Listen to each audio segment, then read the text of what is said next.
So, for today's ulam nga, mga palamunin,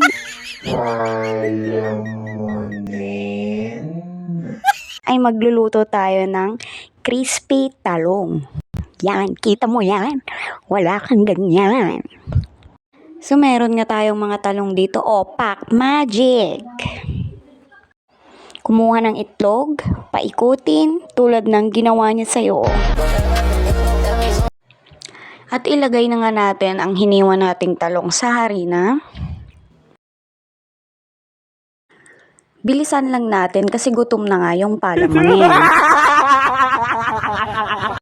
So kung tapos na nga sa harina, ay ilagay naman natin sa itlog.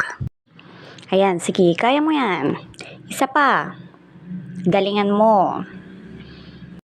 Pagkatapos sa itlog, ay sa breadcrumbs naman. Ayan na guys, yung mga talong natin. Ready na sila sa pagprito.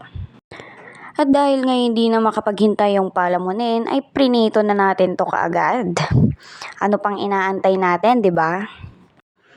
At syempre, dahil palamunin tayo, dapat bongga yung ulam natin. At bago nyo i-bash yung palayok namin, gusto ko lang malaman mo na mas matagal pa yan sa relasyon nyo.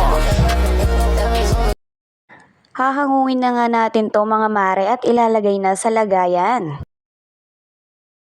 Para naman sa ating sausawan, meron tayo ditong toyo galing sa girlfriend mo at eto na nga yung mga finished product. Nga pala yung berdeng nakikita nyo ay kangkong po yan. Isa ka rin bang palamunin? Charot! Kung nagustuhan nyo po, please like and share. Salamat!